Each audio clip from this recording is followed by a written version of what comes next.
once upon a time, if you'd said the word chopper, you meant a big, fat, loud, garishly painted, ludicrously extended bike, like my very own Saxon. In their heyday, choppers like this were the glam rockers of the bike world, big, brash and bold. But come the recession, the companies who built these choppers, like the glam rockers themselves, proved that everything that glittered didn't always bring in the gold. Nearly every chopper builder went to the wall, but before you get your hankies out, the chopper, I'm delighted to say, is still alive and well and thriving in, surprise, surprise, Southern California. And even better, the man who is leading the revival is English.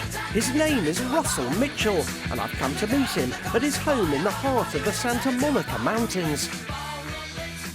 This particular house, I've lived here 3 years now. America, I've been here 25 years.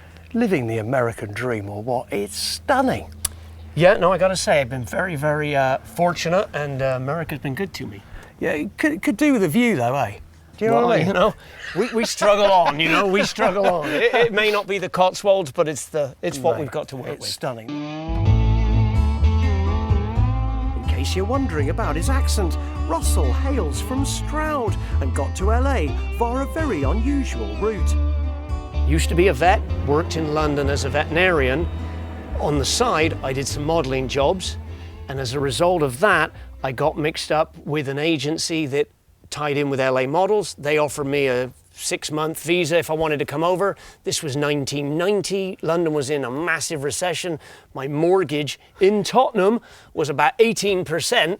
I came over here, took one look at the weather and the girls and said, you know what, I think I'll stay for a while. 25 years later, Russell has turned his hobby, bike building, into his business, building these custom choppers, which bear as much resemblance to my Saxon as I do to Tom Cruise.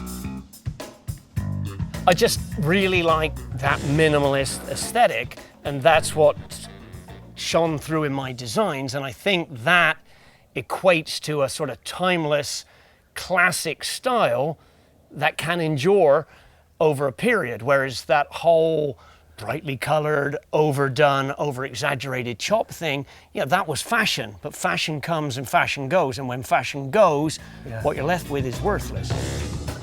This is one of his first chopper designs. It really encapsulates his style and is very much available today.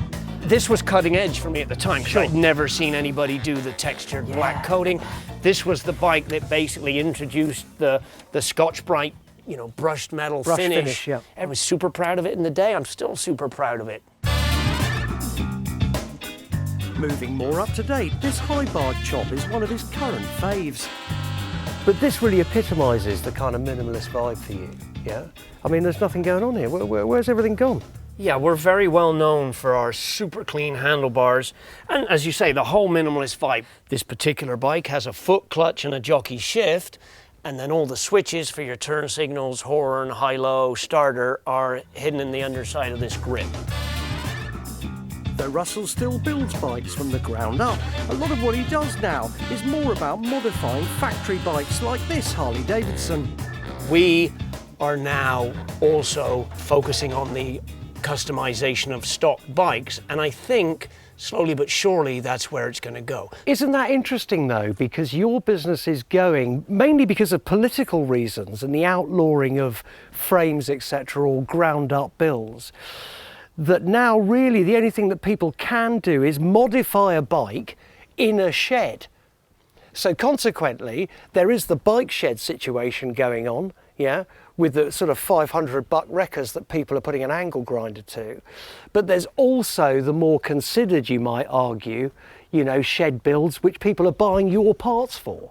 So kinda, you're yet again on the crest of this wave. Hang on a sec, perhaps we should have a chat, mate. I might get a few business ideas. All I can say now is, can I come and ride some of your bikes? Of course you can, man. I'll just get me lid. There you go, exactly. I need a lid here, don't I? I'm afraid you do now. Yeah, when yeah, I came, you right. did.